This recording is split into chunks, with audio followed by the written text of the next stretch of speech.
Pero la crisis más grande enfrentada entonces fue con la muerte de Esteban y la expulsión de todos los creyentes que estaban en Jerusalén, que se tuvieron que ir a diferentes lugares.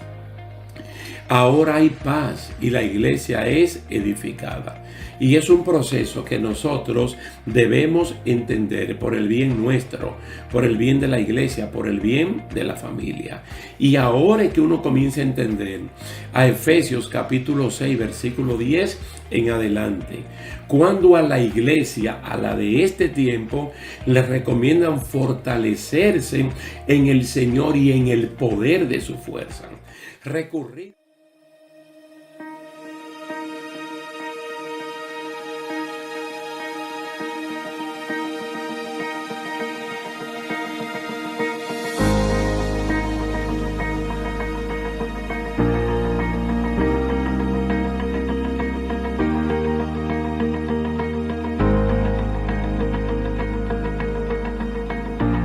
Saludos y bendiciones para cada uno de ustedes, mis queridos hermanos, que una vez más nos encontramos aquí en esta serie de estudios bíblicos, la Iglesia del Nuevo Testamento.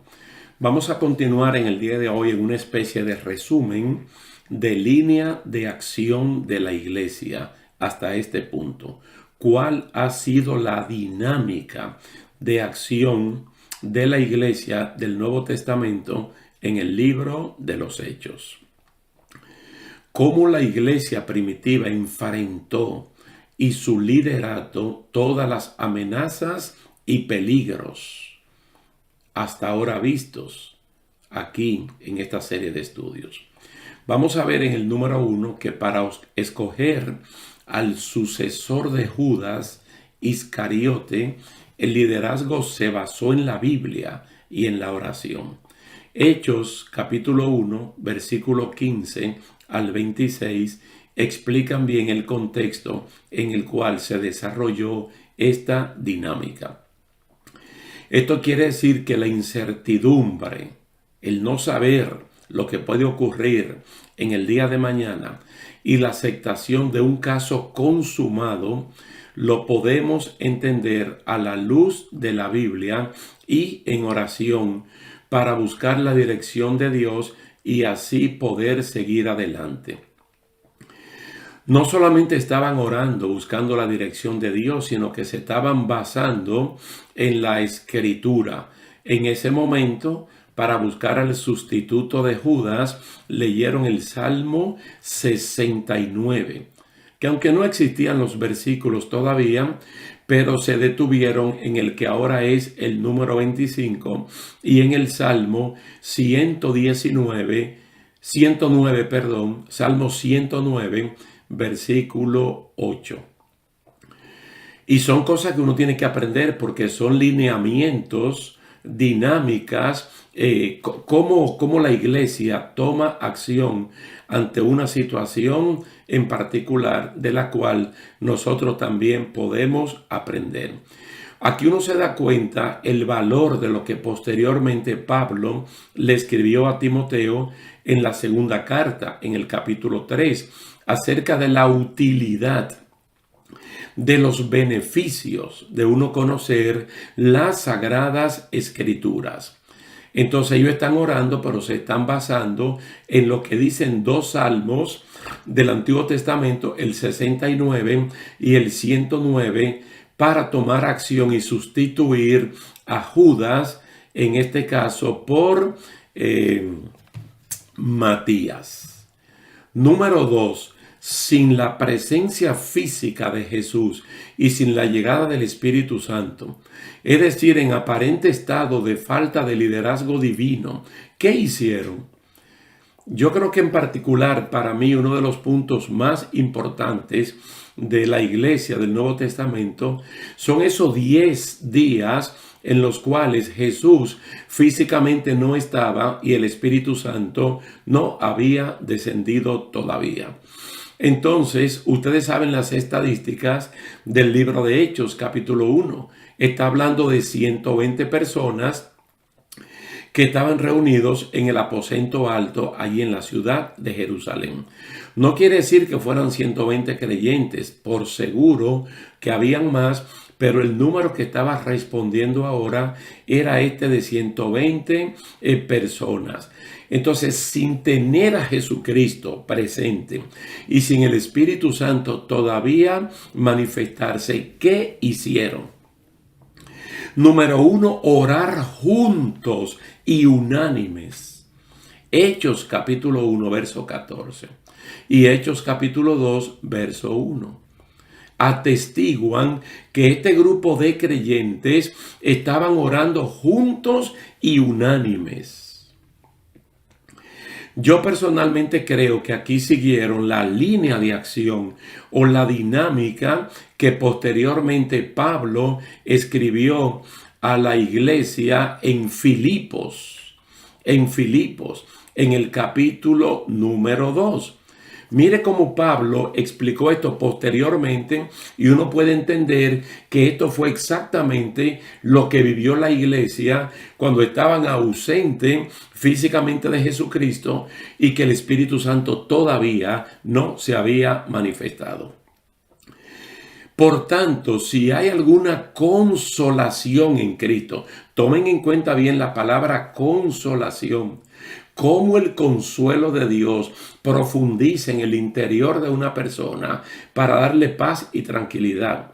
Si algún consuelo de amor, si alguna comunión del Espíritu, si algún afecto entrañable, si alguna misericordia, completad mi gozo sintiendo lo mismo, teniendo el mismo amor, unánimes, sintiendo una misma cosa.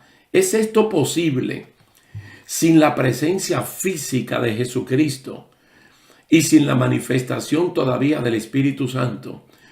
Que no hayan 120 comentarios, 120 opiniones, 120 razonamientos y que estas personas estén pensando lo mismo, sintiendo lo mismo, que estén unidos, que estén unánimes. Pero también dice, no hagáis por contienda o por vanagloria. Nada hagáis. No hagan absolutamente nada por contienda o por vanagloria. Cada vez que surgen a veces dos criterios dispares, contrarios, traen pugnas, contiendas, o hay personas que quieren sobresalir tomando una acción que no favorece a los demás, sino que resalta su personalidad. Dice, antes bien, con humildad, estimando cada uno a los demás como superiores a él mismo. Recuerden no solamente el conteo, sino la composición de los 120 que se reunieron en ese aposento alto en la ciudad de Jerusalén.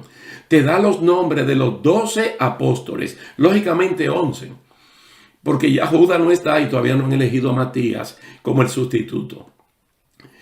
Te da los nombres, por ejemplo, de María, la mamá de Jesús. No te da los nombres, pero te menciona a los familiares cercanos de Jesús, sus hermanos, que por lo menos sabemos que eran 4 varones, Simón, Judas, José, Jacobo y sus hermanas, que al estar en plural, pues mínimo tenía 2. Dice, y las otras mujeres. Te habla del número de ellos, 120, y de su composición. Pero ¿qué es lo que dice aquí Filipenses capítulo 2? No mirando cada uno por lo suyo propio, estimando cada uno a los demás como superiores a él mismo. Y eso era lo que ellos estaban practicando. Allí nadie estaba buscando ventaja. No que yo soy la mamá, no que yo soy el primer apóstol, no que a mí me llamó primero, no que yo soy el hermano segundo de él. No. Había en ellos el mismo sentir que hubo también en Cristo Jesús. Podemos nosotros como individuo, como familia, como iglesia local, cuando aparentemente no vemos a Dios, cuando aparentemente no sentimos que el Espíritu Santo está con nosotros, seguir esta misma línea de acción y mantenernos en la oración, unánimes y leyendo la palabra, es lo que tenemos que hacer. Esa es una enseñanza para el siglo XXI que lo podemos traer del siglo I. Del siglo I al siglo XXI, 20 siglos por el medio, y traer este mismo principio. Vamos a ver cómo reaccionaron ante las burlas de los enemigos de la obra de Dios en la manifestación gloriosa del Espíritu Santo. ¿Qué hicieron? Cuando aparecieron los burladores, cuando aparecen personas burlándose tal vez no de ti, pero de otros hermanos, o burlándose tal vez no de tu congregación, pero de una congregación hermana. ¿Qué hicieron? Una defensa unida. Ellos hicieron una defensa unida con base bíblica en Joel capítulo 2, en el Salmo 16 y en el Salmo 110, que dicho sea de paso, el salmo más citado en todo el Nuevo Testamento es el 110. Y todo esto lo dice Hechos capítulo 2, versos 14 al 31. Ahora, yo quiero que notemos algo que a veces lo leemos y lo pasamos así como... Es un detalle que aporta Lucas de Hechos capítulo 2. Y yo se lo quiero leer. Dice, entonces Pedro, poniéndose en pie con los 11, alzó la voz y les habló diciendo, tres puntos suspensivos. Lo que quiero resaltar aquí es que Pedro es el vocero. Estamos en Hechos capítulo 2. Ante las burlas de los enemigos a la manifestación gloriosa del Espíritu Santo. Pedro va a hablar como vocero. Entonces todo parece indicar que estaban sentados y ahora se pone en pie, pero se pone en pie con los 11, porque ya Matías ha sustituido a Judas y ahora el grupo de los 12 está unido. Es decir, se colocan los 12 de pies denotando criterio de unidad y disposición para enfrentar cualquier ataque. Eso no es lo que se necesita en el día de hoy. Una unidad de criterio. Nosotros los cristianos tenemos demasiadas cosas en común y muy pocas diferencias que nos marquen. Es decir, tenemos más cosas en común que cosas no comunes. Nosotros tenemos un fundamento que es exactamente el mismo porque no se puede colocar otro fundamento. A veces la diferencia es sobre las cosas que construimos sobre ese fundamento. Entonces los 12 se levantan, pero Pedro es el que va a hablar. Y no es que Pedro está hablando y los 12 están murmurando o hablando entre los dientes y diciéndole, Pedro, di tal o cual cosa. Ellos están allí para soportar a este líder. Ahora, ¿qué se nota aquí? Un uso correctísimo de la Biblia para acallar a los burladores y hacer una buena defensa, siempre con mansedumbre.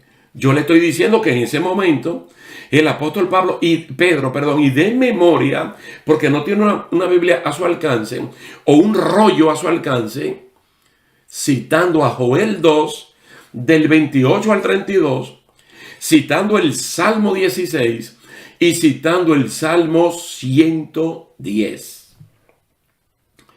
Qué importante es ir acumulando conocimiento bíblico. Un conocimiento bíblico que se va acumulando en la medida que vamos participando de las enseñanzas y de las predicaciones y de los estudios bíblicos en nuestra iglesia local. Aparte de las enseñanzas personales que cada uno elabora. Vamos a ver sin la estructura formal de una institución, por ejemplo, como el judaísmo. ¿Qué hicieron ellos? Se dedicaban continuamente a las enseñanzas de los apóstoles.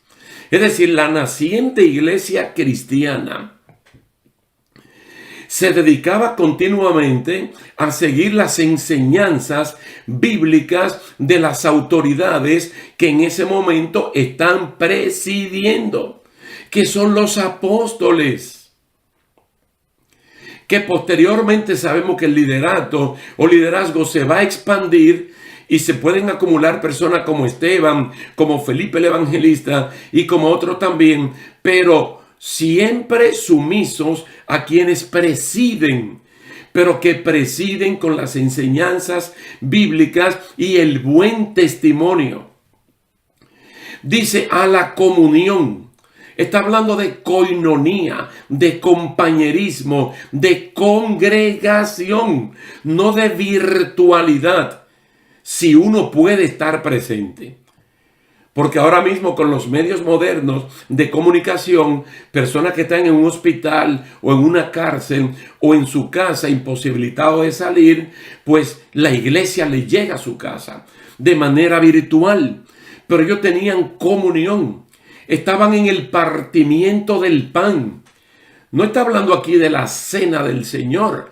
Está hablando de comidas en común.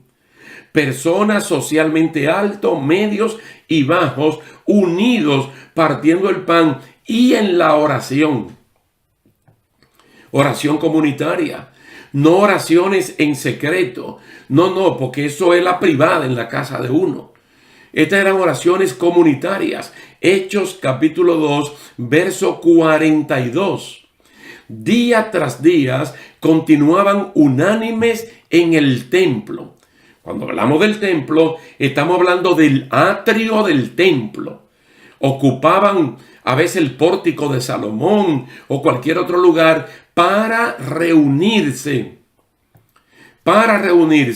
Partían el pan en los hogares, comían juntos con alegría, pero aquí resalta Lucas, y sencillez de corazón. No había altivez de espíritu. No había. Sencillez de corazón, alabando a Dios y hallando favor con todo el pueblo. Siempre hemos visto que el impío se beneficia del cristiano, porque el cristiano le trae balance, le trae seriedad, integridad, honestidad, buen comportamiento a la sociedad, y hay puntos donde la sociedad lo reconoce. Hechos capítulo 2, verso 26 al 47, habla de esto. Y agrega que el Señor añadía cada día al número de ellos los que iban siendo salvados. Es decir, la iglesia se va convirtiendo en una especie de asociación de creyentes en Jesucristo que han hallado salvación por su sacrificio. Así se va convirtiendo. Ya el término iglesia, eclesia, son los llamados que responden a este llamado y tienen en común el señorío de Jesucristo. Primera Corintios capítulo 1, versículo 1 y 2. Todo aquel que confiesa el señorío de Cristo, Señor nuestro y Señor de ellos, entonces pasa a formar parte de la iglesia. Y el Señor va agregando los salvos a la iglesia, no que se van aislando. La persona se tienen que congregar en su iglesia local, no dando brincos de congregación en congregación, a menos que haya una invitación.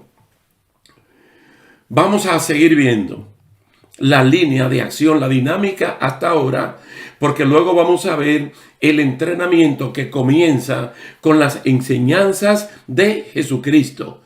Entonces aquí lo que estamos viendo es el reflejo de algo que ya Cristo había enseñado. Los líderes no negocian su tiempo de oración comunitaria. Hechos capítulo 3 informa que Pedro y Juan iban a orar al templo a las 3 de la tarde, a la hora novena del día. como contaban los judíos. ¿Qué podemos encontrar aquí? Que los líderes de la iglesia deben hacer el esfuerzo en orar. En orar. La oración es dominante. La oración es central en todas las narraciones del libro de los Hechos. Como veremos posteriormente en Hechos capítulo 13, al estudiar a la iglesia en Antioquía, donde el liderato estaba ayunando y orando. Los líderes, por ser líderes, no pueden creer que esto es del resto de la congregación. No, es una tarea que nosotros tenemos que cultivar dando el ejemplo, aparte de nuestras oraciones, de nuestros ayunos, nuestras meditaciones, nuestra búsqueda en privado, al estilo Daniel. ¿Por qué digo Daniel? Porque Daniel, siendo un hombre muy ocupado, Daniel siempre sacaba tiempo para orar, para leer la Biblia y para meditar. Job, siendo un hombre tan ocupado, sacaba tiempo para ofrecer sacrificios a Dios y para orar. El liderato tiene que hacer lo mismo. Veamos esta última parte, esta dinámica que sigue con los líderes. Los líderes que Dios usa como instrumentos para traer beneficio a la gente se desligan de recibir gloria o reconocimiento y apuntan a Jesús como el que lo merece. El liderazgo cristiano es muy activo en el libro de los Hechos y participante en las problemáticas de las personas, y siempre traen un mensaje cristocéntrico y basado en la Biblia, con un llamado a buscar de Dios y a darle la gloria y el reconocimiento solo a Él. ¿Ustedes saben lo que pasó? Precisamente el día que Pedro y Juan fueron a orar al templo, fue que ese día Dios hizo un milagro extraordinario, sanando a un cojo de nacimiento con más de 40 años de edad. Entonces las personas llegaron a creer que por el poder de Pedro y de Juan, el cojo recibió sanidad. Entonces las personas creían que no era Dios, sino ellos. Entonces las personas se aglomeraron, un tumulto de personas. Entonces lo que primero Pedro dice, no crean que por el poder nuestro o por el poder de otra persona, este cojo fue sanado.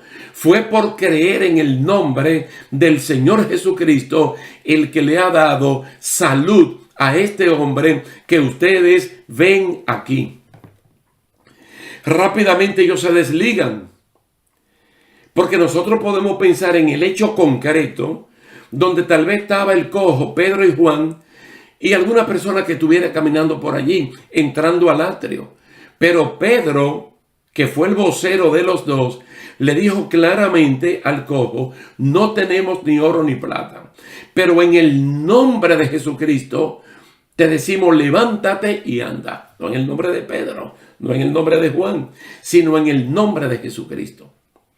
Ahora las personas creen que con el poder de Pedro. Por eso fue que vimos que en el capítulo 5 del libro de los Hechos, dice que las personas traían enfermos y las colocaban en lechos, en camas, en las calles, en las aceras, para que a lo menos la sombra de Pedro los alcanzasen y esta persona fueran sanados. Pero como dice una canción, no era Pedro, no era la sombra de Pedro, era el espíritu del Nazareno que estaba en Pedro y en los demás apóstoles.